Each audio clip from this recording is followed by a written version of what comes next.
اثر کے وقت میں ایک ظاہر ہے وہ آپ کو پتا ہے حنفیوں کی ایک ضد ہے، وہ کہتے ہیں 2 مثل جب تک سایہ نہ ہو جائے، 2 مثل میں بھی پلس سایہ اصلی شامل ہے، یاد رکھیے صرف 2 مثل نہیں، وہ سنن نسائی کے اندر ایک روایت موجود ہے کہ سایہ اصلی کو نکال کے، ورنہ تو آپ کی کیلکولیشن ہی ساری غلط آ جائے گی۔ تو وہ کہتے ہیں جی وہ 2 مثل، حالانکہ صحیح مسلم میں موجود ہے 2 مثل تو آخری وقت ہے، اس کے بعد بھی پڑھ سکتے ہیں، یعنی افضل ترین، جس طرح کہ وہ عشاء کا آدھی رات تک کہا گیا نا، تو وہ افضل ترین جو میں نے اس کی فارم بیان کیا صحابہ کی، جیسے یہاں پہ بھی اگر وہ اس فارم کو نہیں کو مانتا تو پھر یہاں بھی تو آیا نا کہ جی یہ ہے، اور پھر دوسری طرف بخاری مسلم میں ہے کہ سورج غروب ہو رہا اس وقت بھی آپ اثر پڑھ سکتے ہیں، تو اگر آخری وقت وہی تھا 2 مثل تو اس کے بعد 2 مثل کے بعد بھی گھنٹہ سوا ہوتا ہے، پڑھ سکتے ہیں افضل ہو۔ صحیح مسلم میں ایک حدیث ہے کہ کچھ تابعین ایک صحابی کو ملنے جاتے ہیں، انس بن مالک کو، تو پوچھتے ہیں کدھر سے آئے، وہ کہتے ہیں ہم زور پڑھ کے آئے ہیں حنفیوں کی مسجد، ہاں آج کے دور وہ کہتے ہیں اثر کا وقت شروع ہو چکا ہے، یہ کون سی زور پڑھ کے آئے ہو، نبی علیہ السلام تو ہمیں اثر پڑھاتے تھے جب سورج خوب روشن ہوتا تھا، تو انہوں نے ادھر ہی اپنے گھر میں جماعت کرا کے ان کو اثر کی نماز پڑھائی اپنے ساتھ،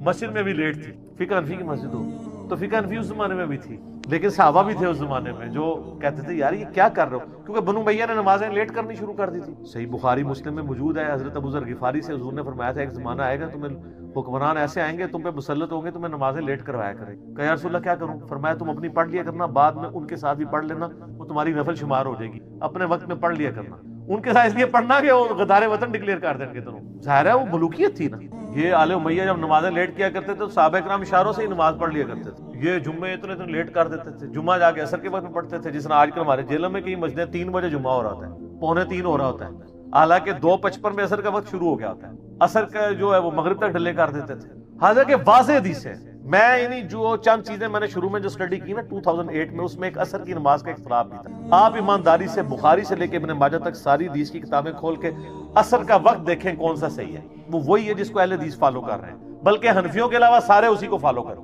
سعودی عرب میں بھی چلے جائیں وہی فالو ہو رہا ہے، اسی لیے آپ جب وہ سلیکٹ کریں نا نماز ٹائمنگ تو وہ شافعی والا سلیکٹ کر لیا کریں، وہ شافعی والا جو ہے نا وہ حدیثی ہے، اصل میں بخاری مسلم میں واضح حدیثیں موجود ہیں، صحابہ کرام کہتے ہیں کہ اثر اور مغرب میں اتنا وقفہ تھا، صحیح مسلم میں تو بڑی ڈیٹیل آتی ہے، بخاری میں موجود، کہ اگر اثر کی نماز پڑھنے کے بعد ایک اونٹ نہر کیا جاتا اور اونٹ کے 10 حصے کیے جاتے اور اس کے بعد اس کو صاف کر کے پکا کے کھا لیا جاتا، تب بھی ابھی سورج بہت بلند ہوتا تھا، تو ذرا اونٹ کو نہر کر کے اس کی کھال اتار کے اس کی بوٹیاں کر کے پھر اس کے گوشت کو گلانے کے لیے پھر کھانے کے لیے جو ٹائم چاہیے، تو آپ یہ کیلکولیٹ کریں کم از کم 2-2.5 گھنٹے بنتے ہیں، اور ہمارے حنفیوں کی کیا ہو رہا ہوتا ہے 4 بجے اثر ہو رہی ہوتی ہے اور 5 بجے مغرب ہو رہی ہوتی ہے، یا 3:45 اثر ہو رہی ہوتی ہے 5 بجے مغرب، اتنی دیر میں ایک اونٹ کو نہر کیا جا سکتا ہے، حتیٰ کہ صحیح مسلم میں جو میں نے حدیث بتائی نا، وہ کچھ صحابہ ملنے آئے تابعین صحابہ کو، تو انہوں نے اس صحابی نے اسی وقت اثر کی نماز پڑھائی اور پھر فرمایا کہ نبی علیہ السلام نے تو یہ منافق کی نماز کہا ہے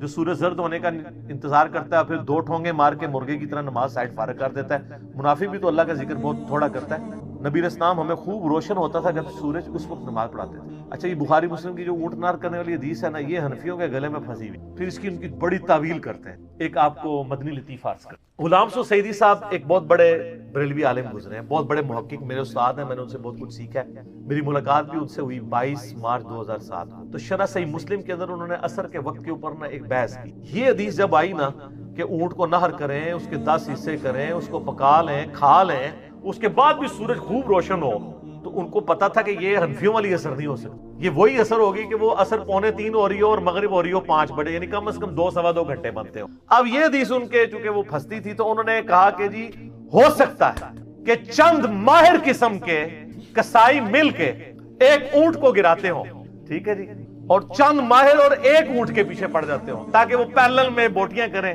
اور یعنی پیرلل میں ہنڈیاں بھی چڑھ جاتی ہو، یعنی آپ وہ جس کو کہتے ہیں نا پنجابی میں کتا لال کر، اور پھر کھانے والے بھی کوئی ماہر قسم کے مولوی ہوں گے،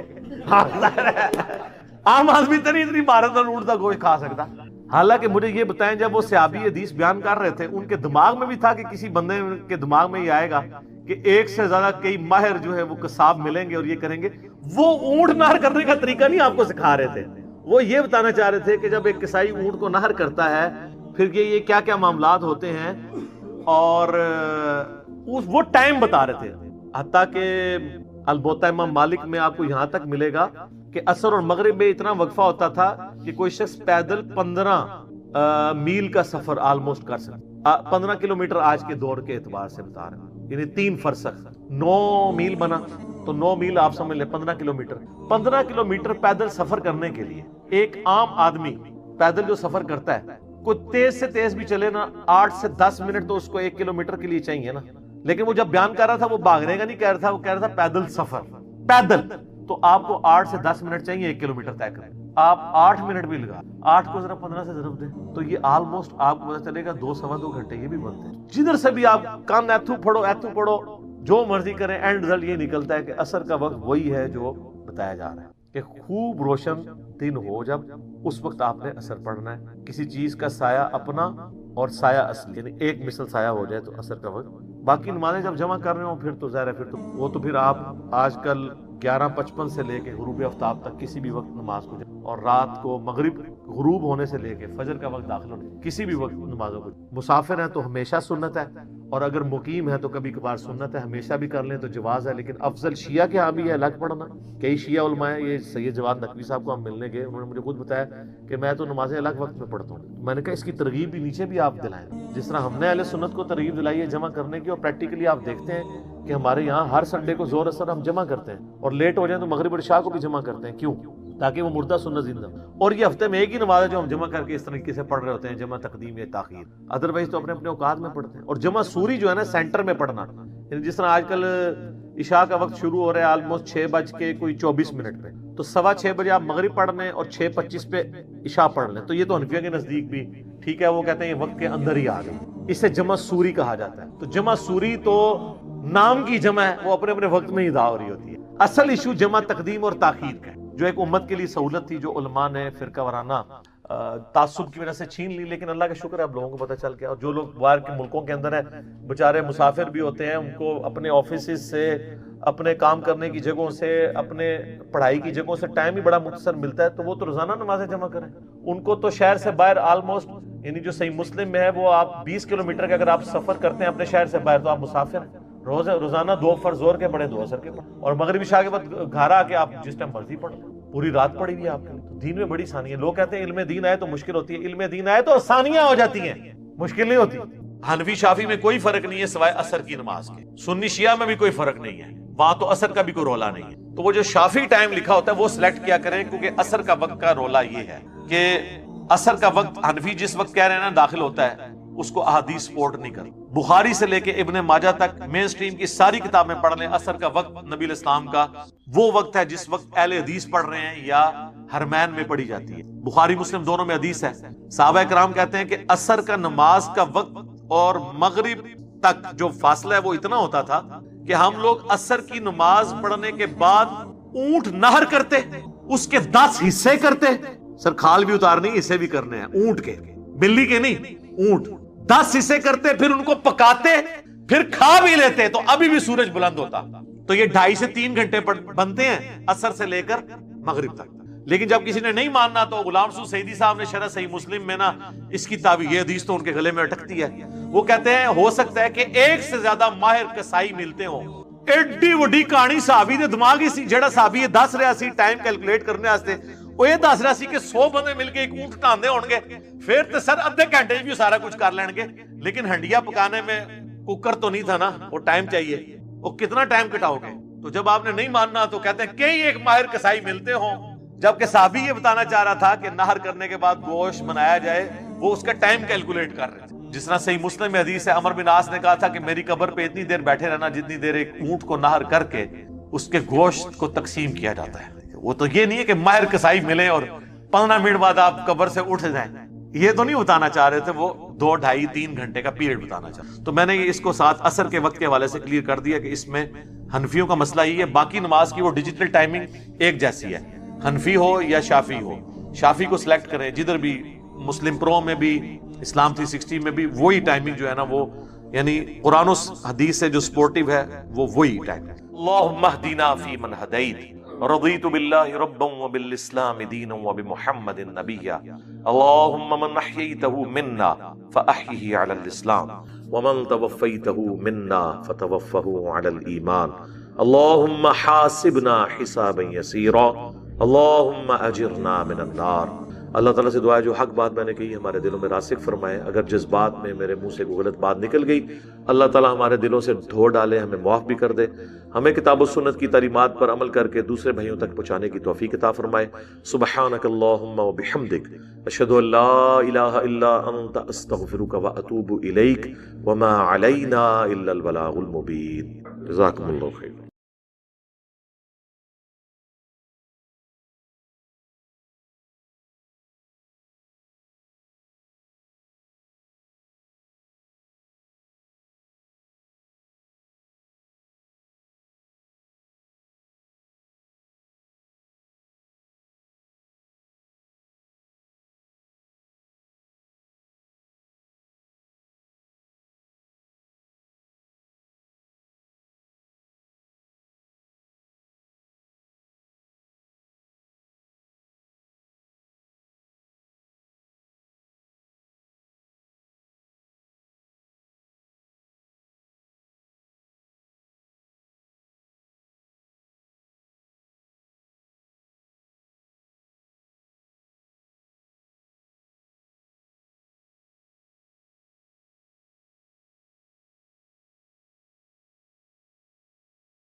دیکھیں جی باقی معاملات میں بھی تو ہم ٹائم دے رہے ہوتے ہیں نا، کوشش تو یہی کرنی چاہیے کہ سارے وظائف جو آپ کر سکتے ہیں وہ ضرور کریں۔ بہرحال بعض اوقات کسی کی مجبوری ایسی ہو سکتی ہے کہ اسے آفس کی مجبوریوں کی وجہ سے یا اپنے کاروبار کی مصروفیت کی وجہ سے یا بچوں کی دیکھ بھال کی وجہ سے ہماری اسلامی بہنوں کو ٹائم نہ ملے، یا بعض اوقات صحت بھی اجازت نہیں دے رہی ہوتی۔ تو سیم یہی سوال سیدنا علی بن ابی طالب رضی اللہ تعالیٰ عنہ علیہ السلام کی بڑی بہن تھی سیدہ ام ہانی سلام اللہ علیہا، جو نبی علیہ السلام کی کزن لگتی ہیں، مولا علی کی بڑی بہن ہے اور ایجڈ خاتون تھی، نبی علیہ السلام کی بہن ہی لگتی تھی، تو آپ ان کے پاس چلے جایا کرتے تھے۔ تو یہ حدیث سنن نسائی الکبریٰ کے اندر موجود، ہم نے بلو کارڈ کے اندر اس حدیث کا ریفرنس بھی دیا ہوا ہے۔ پہلے میں ان کارڈز کے بارے میں آپ کو بتا دوں، یہ 2 کارڈز ہمارے ہیں جو ہم نے شروع میں جن کارڈز کو پرنٹ کیا تھا، جو آپ ڈاک میں منگوا بھی سکتے ہیں۔ ایک بلو کارڈ ہے اور ایک ہے گرین کارڈ۔ بلو کارڈ جو ہے وہ پیچھے سے مجھے دیں، یہاں تو نہیں رکھے ہوئے، 2 کارڈ دے دیں۔ بلو کارڈ جو ہے وہ صبح شام کے اذکار ہیں، اور گرین کارڈ جو ہے وہ فرض نماز کے بعد کے اذکار ہیں۔ ان کے میں نے بڑی حکمت کے ساتھ کلر کوڈنگ کی۔ یہ بلو کارڈ ہے، یہ آپ کو PDF اس کا ahlsunnatpak.com سے آپ ڈاؤن لوڈ کر سکتے ہیں، ایپ بھی بنی ہوئی ہے، ہارڈ کاپی بھی ہماری اکیڈمی سے آپ منگوا سکتے ہیں۔ فون صبح 9 سے لے کے 5 بجے تک آن ہوتا ہے، +92 کے کوڈ کے ساتھ 3215900162 032159000162۔ بلو کارڈ میں حکمت ہے، آپ بتا بلو کارڈ دنیا کا ایک بلو کارڈ ہے، وہ ہے UK میں ورک پرمٹ، کوئی بلو کارڈ کہتا ہے، یہ آخرت کا بلو، صبح شام کے سنت اذکار، اکثر بخاری مسلم۔ دوسرا کارڈ ہے یہ گرین کارڈ، آخرت کا، دنیا کا بھی گرین کارڈ ہوتا ہے، وہ تو سب کو ہی پتا ہے، امریکن نیشنلٹی، یہ آخرت کا گرین کارڈ، فرض نماز کے بعد سنت اذکار۔ پھر میں نے ایک مختصر کارڈ بھی بلو کارڈ میں سے نکالا، یہ اورنج کارڈ، جادو ٹونا، وبائی امراض، قدرتی حادثات سے بچنے کے سنت وظائف، یہ سب آپ کو PDF فارم میں اویلیبل ہیں، فریلی آپ ڈاؤن لوڈ کر کے۔ اس میں صرف 5 اذکار ڈالے تھے، جو بلو کارڈ پورا نہیں پڑھ سکتا کم از کم یہ پڑھ لے۔ تو اس کے لیے اس معاملے میں انشاءاللہ تعالی آسانی ہو جائے گی۔ تو یہ تینوں کارڈ جو ہے نا جی، کوشش تو کریں کہ یہ کارڈ روزانہ آپ لوگ پڑھیں، آپ کے لیے بینیفیشری ہوں گے انشاءاللہ تعالی۔ بل سنن نسائی الکبریٰ کی طرف آئیں، وہ جو حدیث میں بیان کر رہا ہوں، ترمذی میں بھی روایت موجود ہے، لیکن ترمذی والی روایت جو ہے نا کمزور ہے۔ صحیح سند اس کی سنن نسائی الکبریٰ کے اندر ہے، ہمارے بلو کارڈ میں 19 نمبر کے اوپر یہ وظیفہ ہے۔ انٹرنیشنل نمبر کے مطابق 10680 10,680 نمبر حدیث ہے۔ سیدہ ام ہانی کہتی ہیں یا رسول اللہ میں بوڑھی ہو گئی ہوں، لمبے وظیفے مجھ سے کوئی نہیں ہوتے، مجھے کوئی ایک وظیفہ ایسا بتا دیں جو میں کر لوں، میرے لیے کفایت کرے۔ سر جو وظیفہ پھر لیا ہے نا مولا علی کی بہن نے، وہ ایسا وظیفہ ہے کہ مجھے ابھی تک اتنا تگڑا اور کوئی وظیفہ نہیں احادیث میں نظر آیا جس کی اتنی فضیلت ہو۔ آپ علیہ السلام نے فرمایا 100 دفعہ روزانہ سبحان اللہ پڑھ لیا، تمہیں 100 غلام آزاد کرنے کا ثواب ملے۔ سر روزہ اگر آپ توڑ بیٹھیں تو ایک غلام آزاد کرنا پڑتا ہے، تو 100 روزوں سے بھی کے برابر یہ آپ سمجھ لیں۔ 100 دفعہ الحمدللہ پڑھ لیا کرو، تمہیں 100 گھوڑے اللہ کی راہ میں جہاد کے لیے بھیجنے کا ثواب ملے۔ 100 دفعہ اللہ اکبر پڑھ لیا کرو، تمہیں 100 اونٹ اللہ کی راہ میں بھیجنے کا، قربان کرنے کا، نہر کرنے کا ثواب ملے گا۔ 100 اونٹ، سر ایک اونٹ کی قیمت آلموسٹ 2-2.5 لاکھ کروڑوں روپے کا وظیفہ ہے جی، یہ ملینز آف ڈالرز کا یہ وظیفہ ہے فری میں۔ اور 100 دفعہ لا الہ الا اللہ پڑھ لیا کرو، یہ زمین و آسمان کے درمیان جتنا فاصلہ ہے اس کو ثواب سے بھر دے۔ سر لا الہ الا اللہ کے پھر برابری کون کر سکتا؟ وہ حدیث بطاقہ ہے نا، کاغذ کے پرزے والی حدیث جامع ترمذی میں، کہ ایک شخص کے 99 دفاتر گناہوں کے کھولے جائیں گے اور نامہ مال تل رہا ہوگا، تو اللہ تعالیٰ فرمائے گا میں کسی کے ساتھ ناانصافی نہیں کرتا۔ دوسری طرف ایک کاغذ کا ٹکڑا ڈالا جائے گا جس پہ لا الہ الا اللہ لکھا ہوگا۔ وہ شخص کہے گا یہ ایک ٹکڑا کیا کر سکتا، بس وہ رکھنے کی دیر ہوگی، وہ پڑھنا بھاری ہو جائے گا۔ اللہ کے نام سے تو وزنی کوئی چیز نہیں ہو سکتی، اسے کہتے ہیں کاغذ کے پرزے والی حدیث، اس کے لیے جنت کا حکم ہو جائے گا۔ لا الہ الا اللہ کا مقابلہ نہیں ہے۔ تو یہ 4 وظیفے ہیں، سبحان اللہ، الحمدللہ، اللہ اکبر، لا الہ الا اللہ۔ یہ اتنا محبوب وظیفہ ہے کہ جو سنن نبی داؤد میں، جامع ترمذی میں صلاۃ و تسبیح والی حدیث ہے، اس میں 300 دفعہ کون سے کلمات پڑھے جاتے ہیں؟ یہی سبحان اللہ والحمد للہ ولا الہ الا اللہ واللہ اکبر، بس اتنا ہی پڑھنا ہوتا ہے۔ یہ ولا حول ولا قوت الا باللہ کی حدیثیں الگ سے ہیں، لیکن صلاۃ و تسبیح میں اتنا ہی پڑھنا ہوتا ہے، 4 کلمات۔ حتیٰ کہ صحیح مسلم میں حدیث ہے، نبی علیہ السلام نے فرمایا یہ 4 کلمات مجھے ہر اس چیز سے بڑھ کر محبوب ہیں جن پہ سورج طلوع ہوتا ہے، یعنی دنیا اور جو کچھ دنیا کے اندر ہے اس سے بڑھ کر مجھے یہ چیز محبوب ہے کہ میں یہ 4 کلمات کہہ لوں، سبحان اللہ والحمد للہ ولا الہ الا اللہ واللہ اکبر۔ اور صحیح مسلم کی ایک اور حدیث ہے کہ نبی علیہ السلام نے فرمایا اللہ تعالیٰ کو اس سے بڑھ کر کوئی اور کلمات محبوب نہیں ہے، اور یہ حصہ بخاری میں بھی ہے اس کا، اور اس میں اللہ تعالیٰ کی طرف سے کوئی پابندی نہیں ہے، تم ان کی ترتیب بھی بدل سکتے ہو، یعنی سبحان اللہ کے بعد آپ اللہ اکبر پڑھ لیں، پھر لا الہ الا اللہ، کوئی فرق نہیں۔ یہ ایک اوپن چیز ہے، آپ یوں بھی کر سکتے ہیں کہ پہلے 100 دفعہ پڑھ لیں سبحان اللہ سبحان اللہ سبحان اللہ، الحمدللہ الحمدللہ الحمدللہ، اللہ اکبر، کیونکہ را کو پھر لام سے ملائیں گے، اللہ اکبر اللہ اکبر اللہ اکبر، لا الہ الا اللہ لا الہ الا اللہ لا الہ الا اللہ۔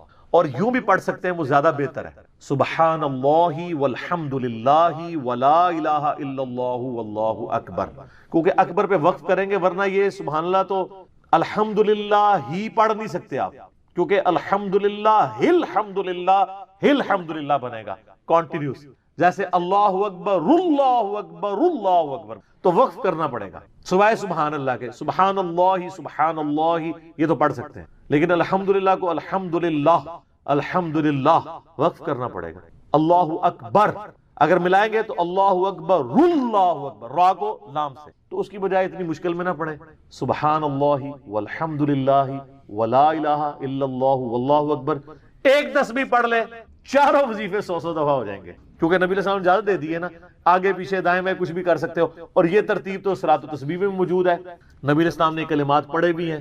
آپ کو پتہ ہے تبلیغی جماعت والے 3 وظیفے بتاتے ہیں، ویسے بڑی سمجھداری سے ہی کسی نے وہ ڈیوائز کیے ہوئے ہیں، 100 دفعہ وہ یہ بتاتے ہیں سبحان اللہ والحمد للہ ولا الہ الا اللہ واللہ اکبر، وہ ساتھ وہ بھی بتاتے ہیں ولا حول ولا قوت الا باللہ، وہ بھی پڑھ سکتے ہیں، وہ بھی صحیح بخاری میں رات کو اٹھتے وقت کی دعا ہے، العلی العظیم تک بھی پڑھ سکتے ہیں، وہ ابن ماجہ میں موجود ہے۔ میرا ایک یوٹیوب پہ کلپ ہے 6 کلموں کا ثبوت، تو میں نے بتایا 4 کلمے ثابت ہیں، 2 مولویوں کے لکھے ہوئے ہیں آخری والے جو، تو بلکہ وہ میرا بیٹا تو وہ اس کے وہ کورس میں آیا تو اس نے وہ 2 یاد ہی نہیں کیے، تو اس کو ماں کہہ رہی یاد کرو، کہتی وہ کہتا ثابت ہی نہیں ہے تو کیوں ساری یاد کرو.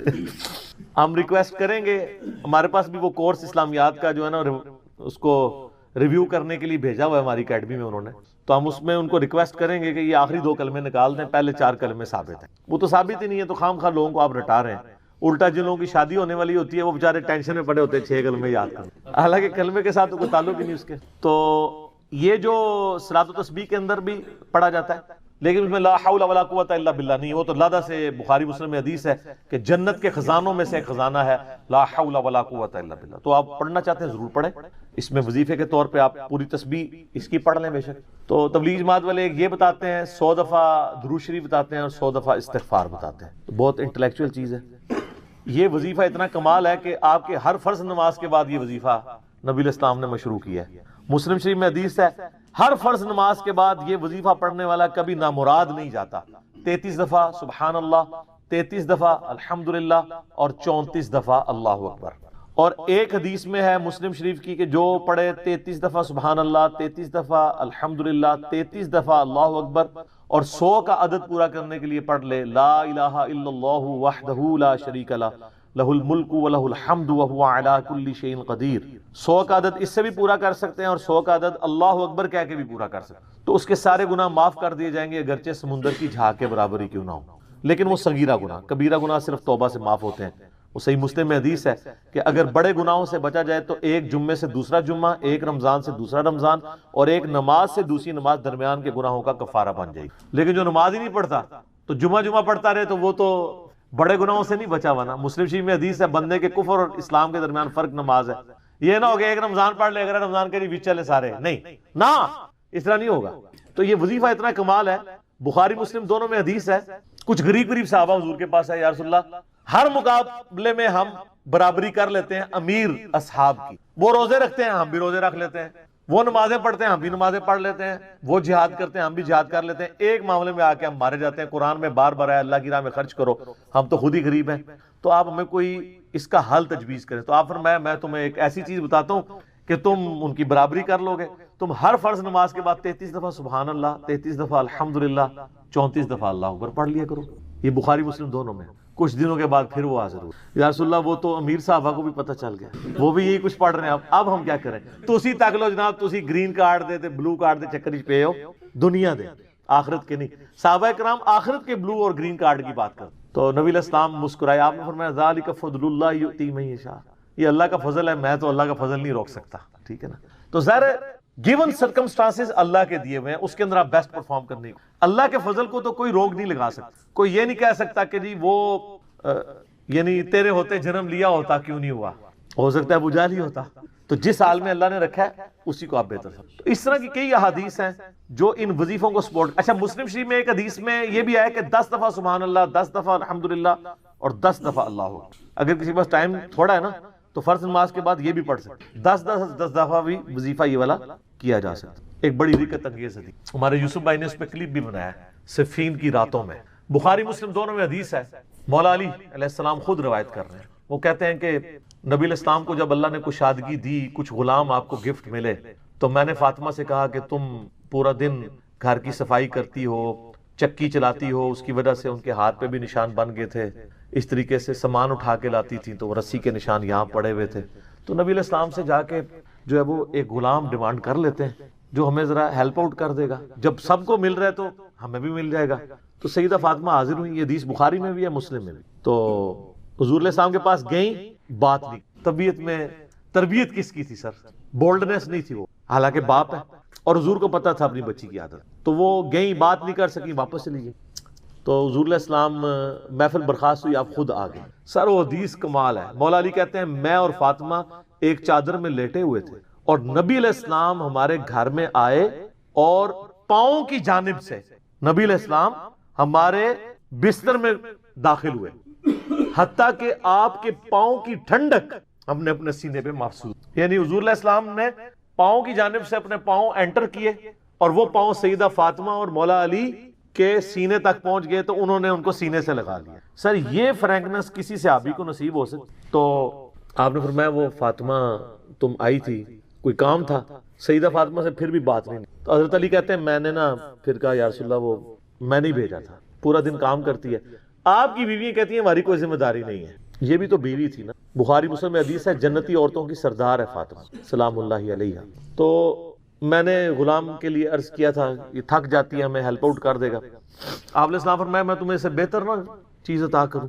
کہ یا رسول اللہ عطا کریں. یعنی آپ لوگ تو سمجھ رہے ہوں گے کہ غلام مانگا ہے تو شاید ایک گھوڑا بھی ساتھ گفٹ مل جائے گا. ان کا جب رات کو بسترے پہ جانے لگو نا تو 33 دفعہ سبحان اللہ, 33 دفعہ الحمدللہ اور 34 دفعہ اللہ اکبر پڑھ لیا کرو. یہ تمہارے لیے اس غلام سے بھی بہتر ہے. یعنی سارے دن کی تھکاوٹ اتر جائے گی. سر یہ بہت بہترین وظیفہ ہے. تو اچھا یہ حدیث مولا علی پوری زندگی سنایا کرتے تھے کیونکہ حضرت فاطمہ اور مولا علی کی ایک محبت بڑی مثالی تھی. پھر لوگ بھی جو ہے نا وہ مولا علی سے پوچھا کرتے تھے وہ فاطمہ والی حدیث تسبیح فاطمہ, اسے تسبیح فاطمہ اس لیے کہا جاتا ہے. تو یہ حدیث جب بیان کی مولا علی نے تو آگے نے تابعین نے پوچھ لیا, بخاری مسلم دونوں میں کہ حضرت علی کہتے ہیں کہ وہ دن ہے آج کا دن ہے, میں نے کبھی یہ وظیفہ چھوڑا نہیں ہے. سر استقامت تو خود مل جاتی ہے. جس کے بسترے میں جا کے نبی علیہ السلام وظیفہ سکھا رہے ہوں تو وہ پوری زندگی اس واقعے کو کبھی بھول سکتا ہے کہ مجھے خود آ کے میرے بسترے میں آ کے, اور حتیٰ کہ آپ کے قدم مبارک میرے سینے سے لگے تھے, اس حال میں حضور نے مجھے یہ تحفہ دیا ہے, وہ تحفہ کوئی بھلا سکتا ہے؟ تو تابعی نے کہا کہ مولا علی سے کہا کہ کیا جنگ صفین کی راتوں میں بھی آپ یہ وظیفہ پڑھا کرتے تھے جب مسلمانوں پہ اتنا مشکل وقت تھا, آپ میدان جنگ میں تھے. آپ دیکھیں 30 سال کے بعد مولا علی کو تلوار دوبارہ اٹھانا پڑی اسلامی نظام کو بچانے کی. تو مولا نے کہا ہاں صفین کی راتوں میں بھی میں نے کبھی یہ وظیفہ نہیں چھوڑا. تو اس پہ وہ کلپ بنایا تھا صفین کی راتوں میں. یہ اتنا کمال کا وظیفہ.